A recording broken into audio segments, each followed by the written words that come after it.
Hi everyone, it's Mona. Hope you're all doing well.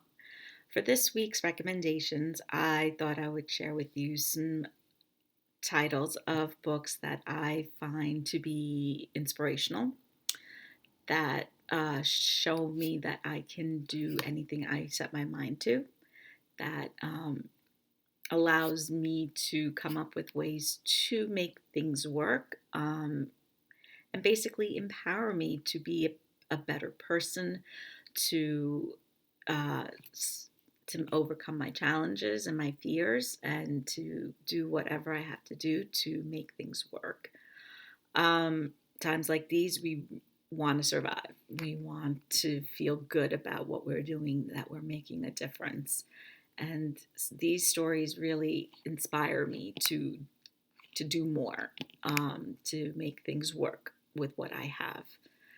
The first one is The Great Alone by Kristin Hanna. When you live off the grid in Alaska, you do what you have to do. And here you meet a group of women who uh, will do whatever they can to survive the Alaskan environment. They are strong, they are determined, they are always there for each other, and they help each other out, which really is important in times like this. You want to rely on your friends and families, and here they do that. Next, we have All the Light We Cannot See by Anthony Dewar.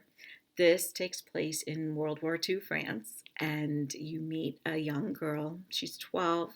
She ends up being on her own, and she's blind. And in this story, she doesn't let that stop her from surviving. And it is so great to see. It's so touching and moving that, she doesn't let her disability get in her way, because you can do it. It doesn't matter. You do what you have to do and you survive. And she is determined to survive, and she does. It's a great story. The next one is another Kristin Hanna book, The Nightingale, and it's another World War II story. Here you meet two sisters who fight to stay safe and true to themselves and their beliefs during the war. And they show us that women can do anything and do anything and do whatever they have to do to survive. And that is such a great, it's so compelling. It touches me. It's such a good book. Then we have Where the Crawdad Sings by Delia Owens. A young girl is left on her own in the marshes of North Carolina. No parents, no siblings, no friends. She's always left alone, and she figures out how to find food to survive. She ultimately learns how to make some money. She, meets up with a boy. She kind of keeps him at a distance, not sure, what he is, what he's after. But they become friends, and he helps her along the way. And she has to learn: is it really, is it important to have these kinds of friendships and these relationships, or is it better to be just left alone?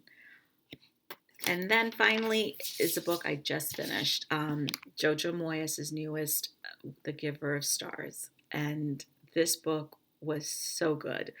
Um, it's a group of women, total strangers, who get together and they work for a library. It's a moving library. They are delivering books up to the people in the mountains, and they are encouraging them to learn to read, to get their children to learn to read.